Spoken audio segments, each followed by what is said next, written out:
काकभूषुंडी जी अब कलयुग की अच्छाई, कलयुग के गुण बताते हैं।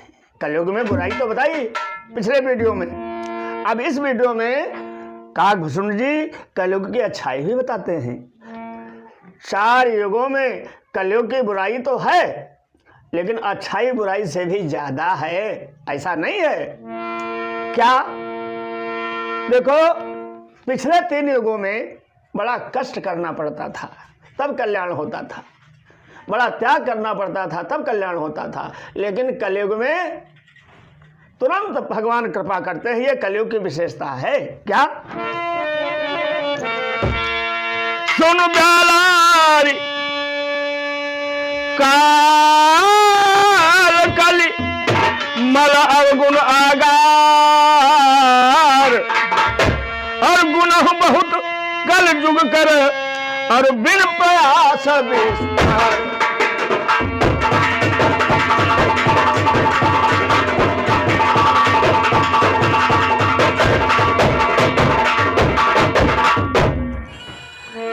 काकभूषुंडी जी कहते हैं बहुत मेहनत करने की जरूरत नहीं है, सच्ची आत्मा से एक घड़ी आधी घड़ी आधु में पुण्याद, केवल आपके मुंह से भगवान का नाम निकल जाए तो आपका बेड़ा जन्म जन्म से पार हो जाए। क्या? कृत जुग त्रेता द्वापर पूजा मखर जोग, जो गति होई सो कलिहरी नाम ते पावन।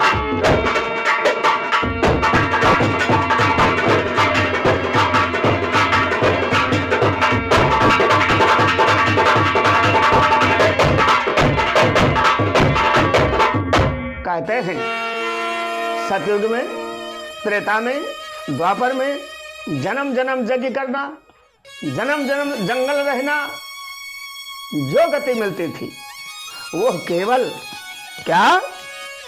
हरि नाम से, भगवान के नाम से वही गति प्राप्त होती है। ये कलयुग का बहुत ही सुंदर गुण है।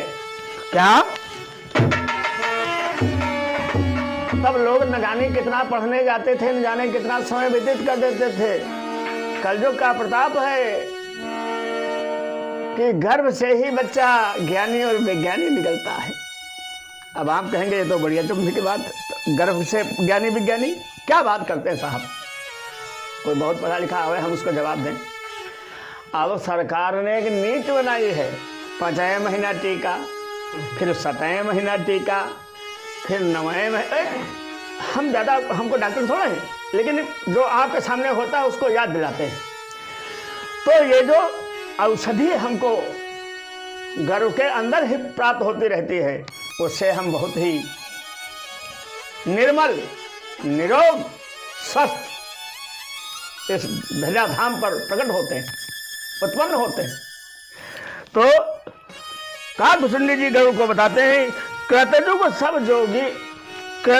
सब जोगी विज्ञानी कर कर ध्यान तरह भाव प्राणी। कलयुग में सभी ज्ञानी हैं, सभी योगी हैं, सभी बुद्धिमान हैं, और भगवान का 10 मिनट का ध्यान करते रहो, बड़े बड़े पापों से आपका उद्धार हो जाएगा, भगवान के चरणों में आपको स्थान मिल जाएगा। त्रेता में ना जाने कितने साल की यज्ञ, सतयुग में ना जाने कितने साल की यज्ञ, ये सब मुक्ति है। कलयुग में, केवल कलयुग में आप आडंबर ना करें, दिखावा ना करें, दिखावा करोगे घोर पाप लगेगा। केवल टेढ़े सूधे, और हर जाति के लिए, हर बिरादरी के लिए क्या कि वो राम राम रट जाए। समझ लो भगवान की उतनी ही कृपा होगी जितनी सन्यासी पर, दंडी पर, भक्तों पर, पंडितों पर, ठाकुरों पर, सब पर। कोई भी जिसके मुंह से राम का नाम निकल जाएगा, एक बराबर उसको सुख मिल जाएगा, एक बराबर कुर्सी मिल जाएगी, एक बराबर सम्मान मिल जाएगा। ये कलयुग का गुण है।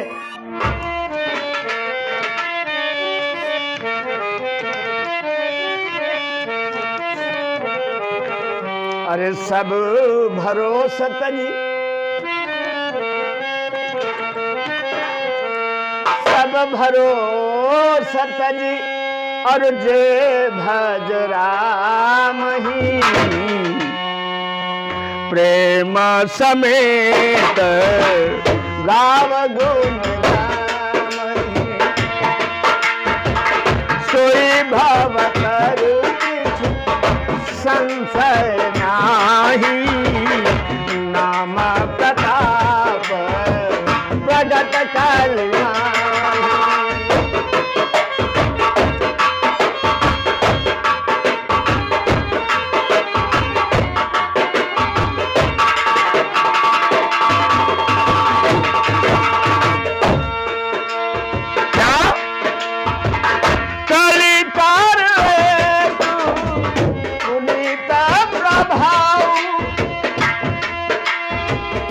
कलिकार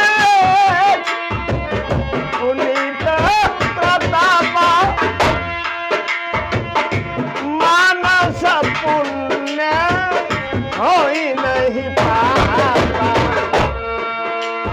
राम सिया राम जय जय राम जय जय राम।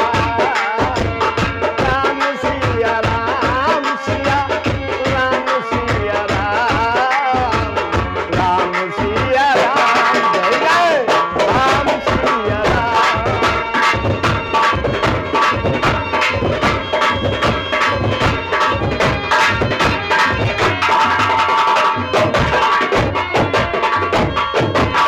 बोले रामकृष्ण भगवान की जय हो।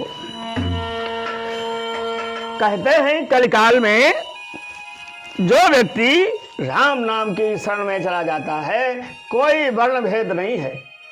अन्य युगों में वर्ण का भेद था, तब ब्राह्मण को ही अधिकार दिए गए 3 युगों में कि वो धर्म का आचरण और धर्म का उच्चारण, धर्म का उपदेश करेगा। लेकिन कलयुग में नहीं, कलयुग में सब धर्म का उपदेश कर सकते हैं, करते नहीं हैं। देखा वो बौद्ध धर्म की भागवत, देखा वो निरंकार की भागवत, देखा वो इनकी उनके, सब अपने अपने धर्म का करते हैं। लेकिन ध्यान देने की केवल ये बात है कि हम किसी भी धर्म का अनुसरण करें, किसी के धर्म में चले जाएं, लेकिन हमें अपनी जड़ को कभी भी नहीं भूलना चाहिए। हमारी जड़ है सनातन धर्म। लोग आर्य धर्म कहते थे, आर्य पंथ कहते थे, ठीक है, आर्य पंथ का भी सम्मान है, स्वागत है, सभी पंथों का सम्मान है, स्वागत है। लेकिन हमारा सनातनी धर्म जो है ये सबसे पुराना है। इसी से सारे धर्म निकाले गए हैं, निकले हुए हैं, लाइनें कहीं तैयार फूटी हैं, लेकिन जड़ जो है वो यही। और इस जड़ में यह बताया गया है कि तुलसी अपने राम को रीझ भजो चरखी और खेत में पर जाम है उल्टो सीधो भी। इसलिए राम नाम मणि है, राम नाम सुखों का सार है, राम नाम से ही तुम्हारा उद्धार है, बाकी जगत बेकार है। इसलिए क्या,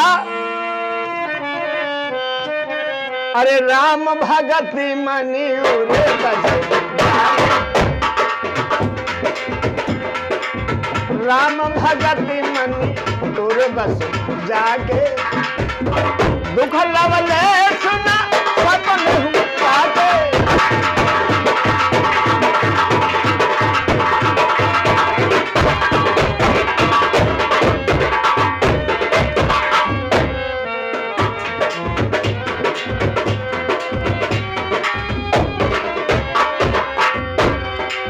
राम भगत मनि और बस जाके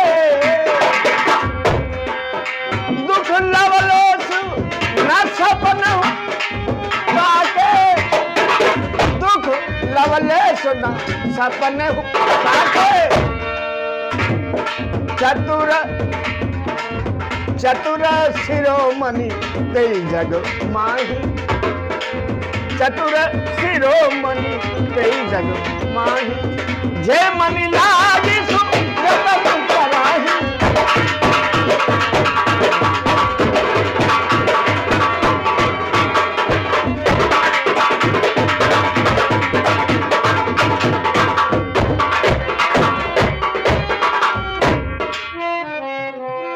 देखो राम नाम महामणि है, ये जिसके हृदय में वास करती है उसके किसी भी प्रकार के रोग दोष नहीं रह जाते हैं। कलयुग में यह सबसे बड़ा सुंदर सहज उपाय है सारे भाव बंधनों से मुक्त होने का।